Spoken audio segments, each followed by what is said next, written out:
قربان جائیں۔ نوجوانوں ذرا غور کرنا، میرے نبی کریم صلی اللہ تعالی علیہ وسلم کے بارے میں حضرت عائشہ صدیقہ فرماتی ہیں کہ عرب کی کواری لڑکیاں بڑی حیا والی ہوتی تھیں، لیکن اللہ کے پیارے رسول صلی اللہ علیہ وسلم عرب کی کواری لڑکیوں سے بھی بڑھ کر حیا والے تھے۔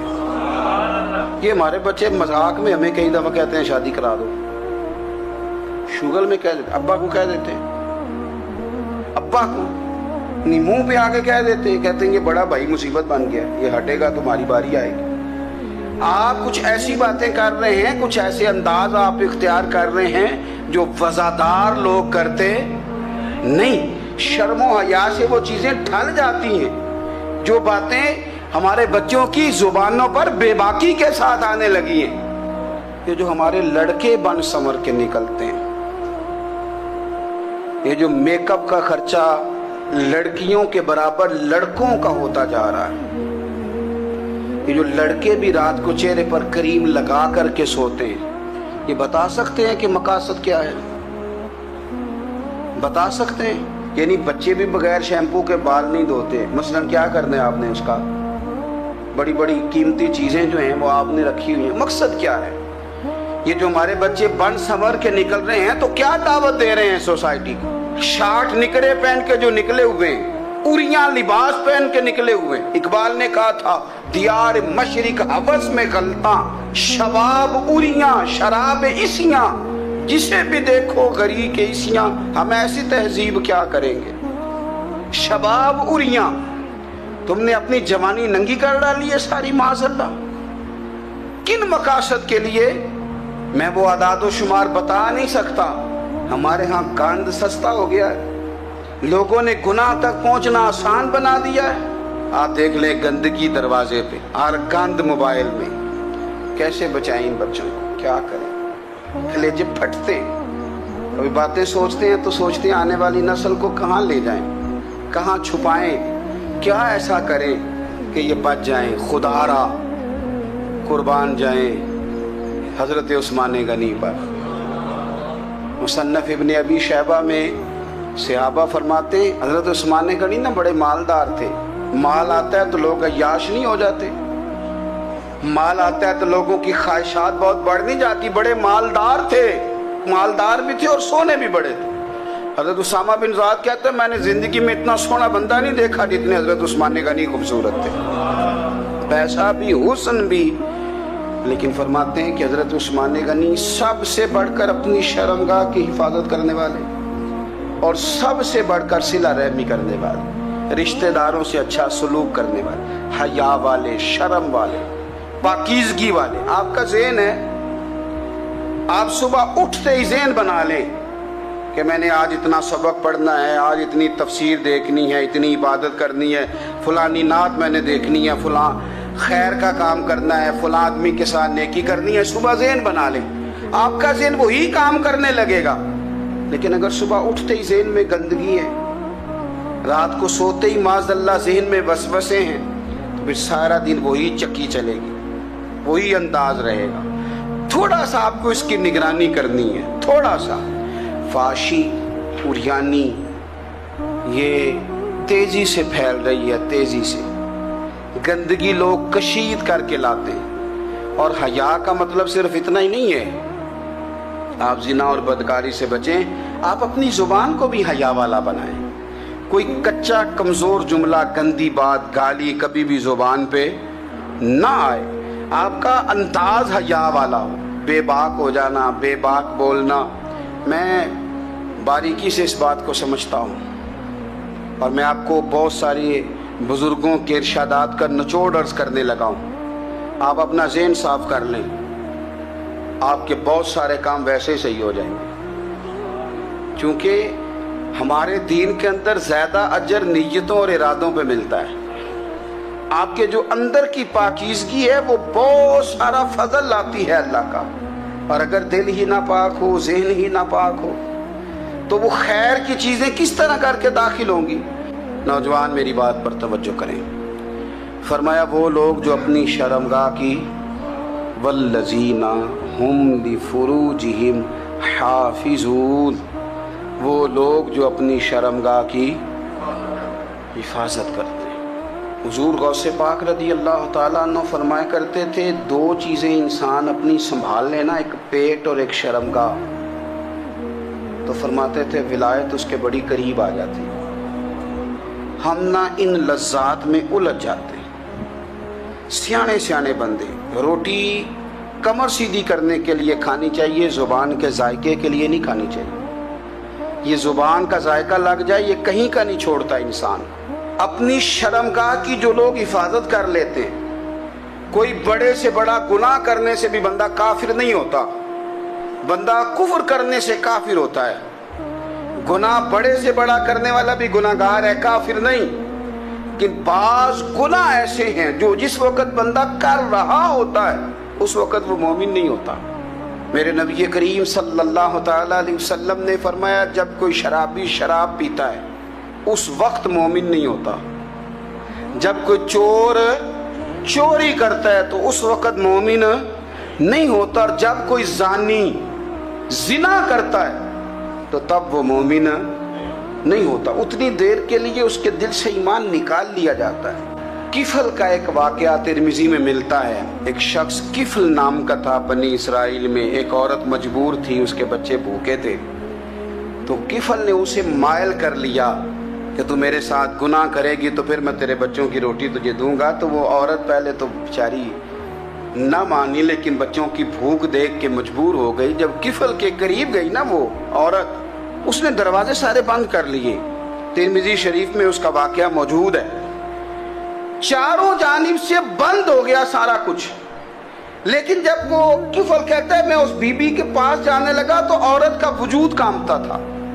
جس بندے کو گناہ کی طرف جاتے اس کی طبیعت میں ہیجان پیدا ہو تو معنی یہ ہے کہ ابھی ذہن پورا غلیظ نہیں ہوا، ابھی طبیعت پوری گندی نہیں ہوئی، ابھی ایمان کی بہت ساری قسمیں موجود ہیں، عورت کا وجود کامتا ہے۔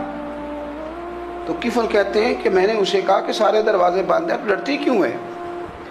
تو کہنے لگی ڈرتی اس لیے ہوں کہ سارے دروازے بند نہیں ہوتے، ایک دروازہ کھلا ہے اور وہ دروازہ رب قدیر کا دروازہ ہے، اسے کیسے بند کیا جا سکتا ہے؟ تو کہتے ہیں جب اس نے یہ لفظ کہے تو مجھ پر بھی بات کا اثر ہوا، مجھ پر۔ تو میں نے کہا کہ اگر تو عورت ہو کے رب سے اتنا ڈرتی ہے تو مجھے تو اس نے مرد بنایا ہے، تو مرد تو ہوتا ہی وہ ہے جو اپنے آپ پر کنٹرول کر سکے۔ تو اب نہ معاملہ آگے جائے گا، اب یہاں بات رکے گی نہیں، جا میں تجھے آزاد کرتا ہوں۔ عورت گئی، اس نے توبہ کی کفل نے، اور رات رو کے کہنے لگا مالک آج میں نے توبہ کی ہے تو میرے اوپر مہربانی کرنا، میری توبہ ٹوٹنے نہ پائے۔ رات اس نے توبہ کی، رات ہی انتقال ہو گیا۔ لوگوں کو پتا تھا بڑا بے حیا ہے، بد کردار ہے، گناہ گار ہے، شاید لوگ اس کا چہرہ دیکھنے بھی نہ جاتے، پر مالک کریم ہے نا۔ حضور فرماتے ہیں سویرے اس کے دروازے پہ لکھ دیا اللہ نے، لوگوں رب نے کفل کے سارے گناہ معاف کر دیے ہیں، اس کے دروازے پہ لکھ دیا گیا۔ جب آپ اپنی حفاظت کرنا چاہتے ہیں تو اللہ پھر اسباب بھی پیدا کر دیتا ہے۔ اپنی شرمگاہ کی، اپنی نظر کی آپ خوب حفاظت کریں۔ اور میں آپ کو ایک بات عرض کروں، ایک بندے کے باحیا ہو جانے سے نا، ایک بندے کے ٹھیک ہو جانے سے اس کے دائیں بائیں بے شمار لوگ ٹھیک ہو جاتے ہیں۔ نہ چاہتے ہوئے بھی آپ کی نیکی کا اثر آپ کے دوستوں پہ پڑتا ہے، نہ چاہتے ہوئے۔ اور ایک بندے کے بگڑ جانے سے اس کے دائیں بائیں بہت سارے لوگ بگڑ جاتے ہیں، بہت سارے لوگ بگڑ جاتے ہیں۔ آپ اگر اپنے لب و لہجے پر یہ پابندی لگا سکیں اور اپنے آپ کو اگر آپ سنبھال سکیں تو پھر یاد رکھیے گا بڑی ساری چیزیں بہتر ہو جائیں گی۔ اپنی شرمگاہ کی حفاظت کرنے والے الا علی ازواجہم، مگر یہ کہ اپنی بیویوں پر، او ما ملکت ایمانہم، یا اپنی شرعی باندیوں پر۔ اس زمانے میں جو لونڈی خریدی جاتی تھی اس سے بھی وطی کرنا جائز تھا، اگرچہ اب لونڈیاں موجود نہیں ہیں تو یہ فعل بھی موجود نہیں، سوائے اپنی بیویوں پر یا شرعی باندیوں پر۔